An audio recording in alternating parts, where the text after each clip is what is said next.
Hey guys, what's up? It's the Culture Detective here investigating your favorite movies, and today I'm going to be eating a double chunk chocolate chip cookie.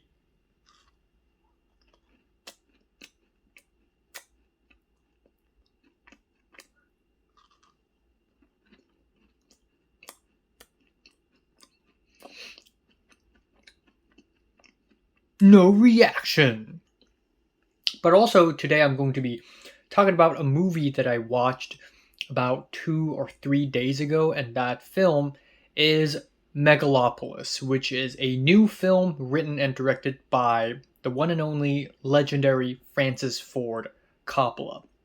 Now, Francis Ford Coppola, or in this review, I will just refer to him as FFC, is one of the most important directors in American cinema history. He is the man who also wrote and directed The Godfather and The Godfather Part 2, two films that people still praise these days as the greatest films of all times. On top of that, he also directed a lot of other amazing films that I unfortunately haven't seen, like Apocalypse Now, The Conversation, Bram Stoker's Bram Stoker's Dracula, and so on and so forth. Now, Francis Ford Coppola is a very interesting director because not only is he instrumental to the establishment of New Hollywood, which is a movement of Hollywood films in the late 60s to the late 70s that pushed boundaries, but he is also a really interesting filmmaker because every single film he makes is extremely different from the last stylistically and also genre in terms of storytelling. And so it wouldn't be all that surprising that Megalopolis feels like it came from a completely different mind space. Now, this is his first film since 2011's Twixt, and in a lot of ways, this is basically a comeback film after 13 years of hiatus. It's funny because I remember 2 or 3 years ago when I learned that FFC is releasing a new movie called Megalopolis. I was like, okay, this is going to be canceled because there's no way this is happening. I don't know if he's, you know, juvenile enough to make something this epic, mixing in sci fi and period. And I honestly don't even know if people would enjoy this kind of movie. So I honestly thought Megalopolis would be canceled. But little did I know that Francis Ford Coppola actually started working on Megalopolis in the 1980s. This movie literally is 4 decades in the making. After filming Apocalypse Now, Francis Ford Coppola basically immediately started working on Megalopolis, and throughout the 4 decades, he's been trying to get it made again and again and again and again and again. But every time he's trying to do it, he either runs out of money, there's studio interference, or I don't know. There is a whole string of history behind the making of Megalopolis that finally arrived in 2024. But essentially, what you need to know is that Megalopolis is completely self financed because no studio wanted to pick up this movie. And so, after years and years and years of selling wine, FFC took that wine money and made one movie, and that is Megalopolis. And that is some fucking commitment. Now, aside from the fact that Megalopolis premiered at Cannes Film Festival this year in May, there is also a string of controversies attached to Megalopolis, from FFC allegedly smoking weed and being high on set as an old guy who is directing, but also some sexual harassment allegations, and also he created a letterbox account just so that he could give this film 5 stars. So a lot of weird shit is happening, a lot of weird history is happening, and the making of Megalopolis is somehow even more interesting than Megalopolis itself, until I saw Megalopolis. Okay, now let's talk about the movie. Wow. So, Megalopolis is a film that is essentially FFC reimagining modern day America as an ancient Roman Empire on the brink of collapse. The film focuses on our main character, Caesar Catalina, who is played by Adam Driver. He is sort of this architect slash scientist slash just popular public figure who invents this new material called megalon, and he wants to use this material to change the city for the better. But obviously, 10 minutes into the film, it's anything but about that. And apparently, FFC tried to get all the canceled actors on this film because this is a film about, cancel culture. But honestly, looking at the very stacked cast, the only actor who is truly canceled or in the process of being canceled is Shia LaBeouf. But everyone else are pretty normal, but also pretty interesting picks. Adam Driver, Natalie Emmanuel, who you may remember from Game of Thrones. We have Aubrey Plaza, Jon Voight. Dustin Hoffman is in this thing. I had no idea Dustin Hoffman was going to be in this film, but he is, and then he disappears halfway through. Lawrence Fishburne, Giancarlo Esposito, and the list goes on. And this film is actually insane. And I know I say that a lot. I know, oh my god, this movie's insane. That movie's crazy. But when I say insane, I mean it here. I mean there is a lack of sanity in this movie. Logic goes out the window. Consistency goes out the window. Editing, insane. Whack. The dialogue, none of them sound real. Not a single line sounds real. The background, the artistic choices, I don't even know how to begin to describe it. Essentially, this film is such a freaking mess. It's such a freaking... It's so chaotic that it's actually beautiful. In some ways, you can say this film is ironically great and so bad it's good, but then this comes to the question that is, then what do you consider good and what do you consider bad? Because if good cinema is good editing, good writing, good cinematography, then you're basically following a list of rules, a list of arbitrary rules that don't even apply to every single film. And then you try to look at cinema as an art form, as a mode of self-expression. And then you see Megalopolis. It's bad, technically, but it's also, because it's bad, it's so goddamn good. This film is such a freaking mess. Every single scene feels like they came from a totally different movie, and nothing makes sense. Every single scene, something crazy or weird happens. He's making this film as if he's a teenager, as if he's 16 years old and just found out about movies and somehow stumbled across hundreds of millions of dollars and was like, you know what, screw it, I'm going to get all these big names, big actors, and get them to do this movie, which is about like 20 things at once. Now, not only is every scene feel like they came from a different movie, but every single actor's performance comes from a different movie. Aubrey Plaza's character, Wow Platinum, that's her name. Obviously, she's playing this character from a more comedic standpoint. Adam Driver is so committed to his role and so serious. Jon Voight is just, he doesn't care anymore. He just wants a paycheck. And then Shia LaBeouf overcommits his role and tries to be as weird as possible. And Giancarlo Esposito finally plays a character that isn't like Gus Fring. So obviously every single performance came from a different film, and it's really interesting. Now, another thing is you can tell how the way things have changed in America also heavily impacted the film. Again, this film is partially about America, American culture, media, politics.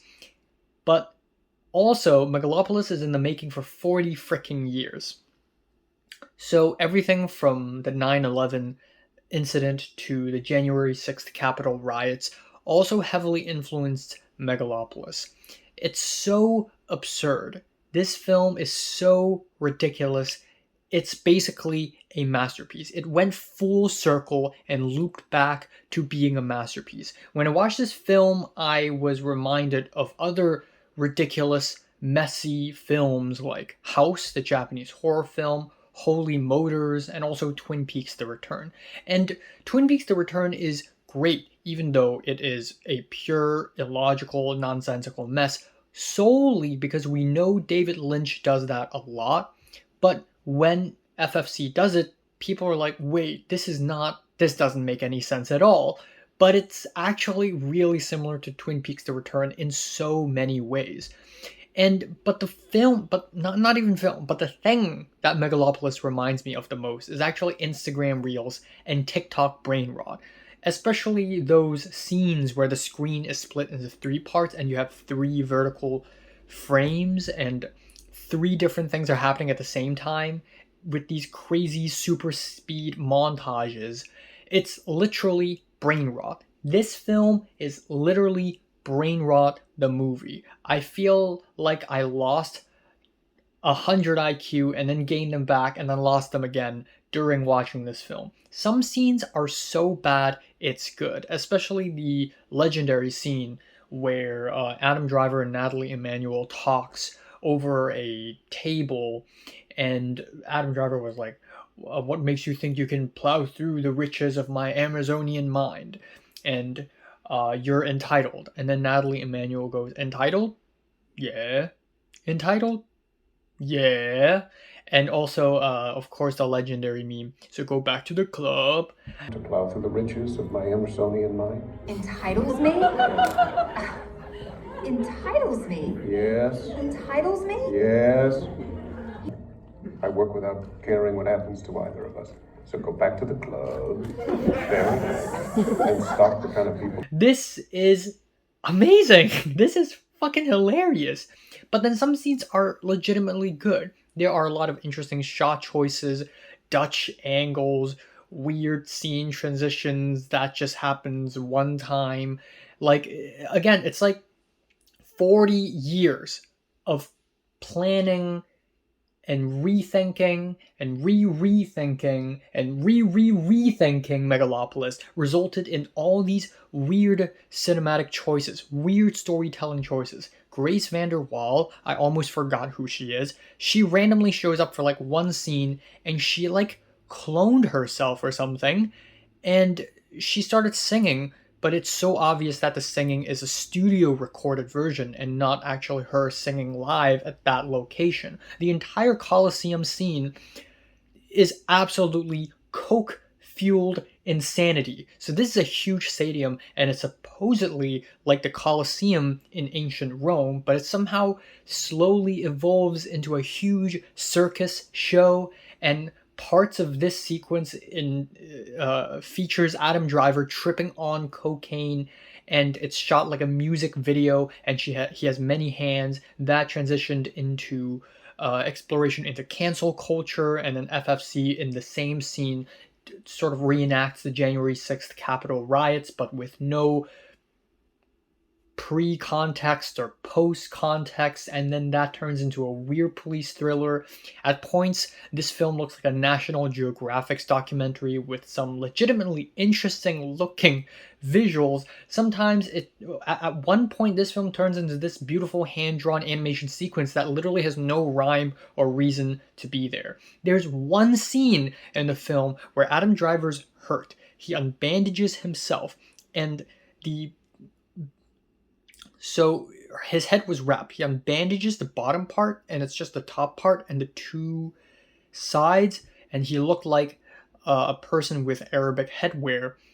And Arabic music actually started playing. It's actually insane. And then there are these like placards, and they're like intertitles, but they're placards. And Lawrence Fishburne would be narrating them. And then there's the ending, which literally came out of nowhere. There's even that one scene, and I'm so pissed about it. I'm so extremely pissed about it. But there's one scene, if I had seen it in IMAX, there's one scene where they would actually ask the audience, like an audience member, to come out, go to the stage, and talk to Adam Driver in the scene.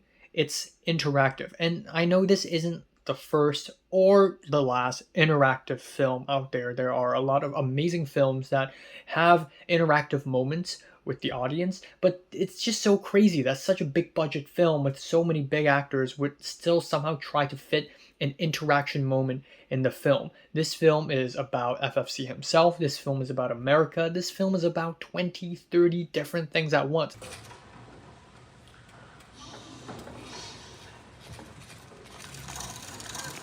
Well, there's nothing to be afraid of if... And then there are the aesthetics. I don't know what the aesthetics are trying to do in this film at all. Like, it's retro-futuristic, so this film basically introduces a lot of ancient Roman elements, the hairstyle, some of the architecture, but then they try to do it in modern day New York, but it doesn't feel modern day at all, because at the same time it feels like 1940s and 1950s in war. If you look at the technology, the cars, a lot of ways, and not surprised at all, this film has a lot of aesthetics borrowed from the silent film Metropolis, and it's also very futuristic at the same time. Like, the ending of the film feels like it came from the 23rd century or something. And then there are these TV scenes where sensational TV and the TV news, they literally come from late 2000s, early 2010s era. At some point, a news plays, and then there's an explosion effect, and that turns into about 20 seconds of hard rock music. And that was one of the most ridiculous moments in the film. Again, like, I can spend hours upon hours dissecting every single scene in this film because they're so ridiculously nonsensical. There are scenes in this film that look bad, that look like Linkin Park's In the End music video, but people are ignoring the fact that some scenes in this film actually genuinely look good. There are some good looking shots in this film, CGI or not. At some point, this film also feels like Michael Jackson's Black or White video. But regardless of anything, this has to be one of the most original films I've ever seen, period. I think only FFC could make something this ridiculous, this nonsensical, this ironically and unironically at the same time entertaining. Even the music, not a single soundtrack here fits with the other tracks. Like, there's jazz, there's electronic, there's orchestral.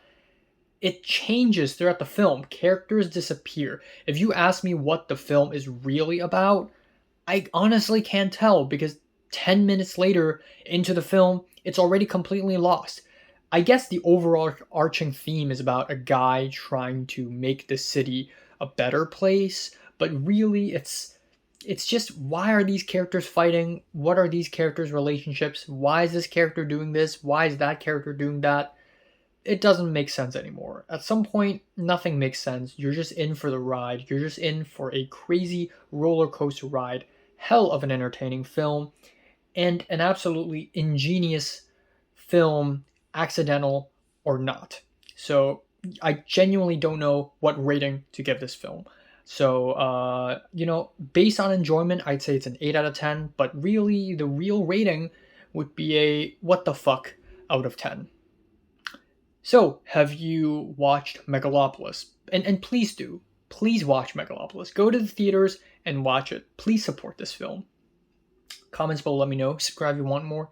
Thanks for watching.